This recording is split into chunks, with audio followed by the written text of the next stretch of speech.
एवढे काळे कपडे कसे झाले हे तुम्हाला पुढे सांगतेस. ते आधी बाहेर जायचं होतं म्हणून पटकन अशी CC क्रीम लावून घेतली, कारण CC क्रीम मला आवडते आणि मेकअपला मी फक्त तेच वापरते, फाउंडेशन वापरत नाही. आणि चिवने बनवलेली छान छान अशी खेळणी क्लेची ना, ती तुम्हाला नंतर शेअर करतेस. तिचे 2-3 खेळणे तुम्हाला इथे दाखवते. आणि नंतर मग इथे मी छान अशी लिप लायनर लावून घेतलं आणि बस लिप बाम लावून घेतला. बाहेर कुठे पुण्यात जायचं म्हणलं का एवढंच असं आवडते. आणि हा माझा फायनल लुक कसा वाटते मला कमेंट करून सांगा. तर इथे चिवच्या पप्पांचं काम होतं आणि मला ही छोटीशी खरेदी करायची होती. तर इथे ज्वेलरी वगैरे काही घ्यायची नव्हती, पण तुळशीबागेतली ज्वेलरी खरंच खूप ऑनलाईनच्या मानाने चांगली आहे.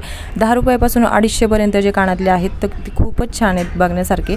आणि इथे मी फक्त 50 रुपयाचीच खरेदी केली. ते तुम्हाला आता शॉर्ट व्हिडिओमध्ये मी तुम्हाला सगळं दाखवते पुढच्या. आणि इथे मी प्लाझो वगैरे घेतलेत आणि टॉप्स पण घेतलेत जे मला घ्यायचेच होते फक्त. आणि मस्त असे होते, भरपूर व्हरायटीज वगैरे होती तुळशीबागेमध्ये.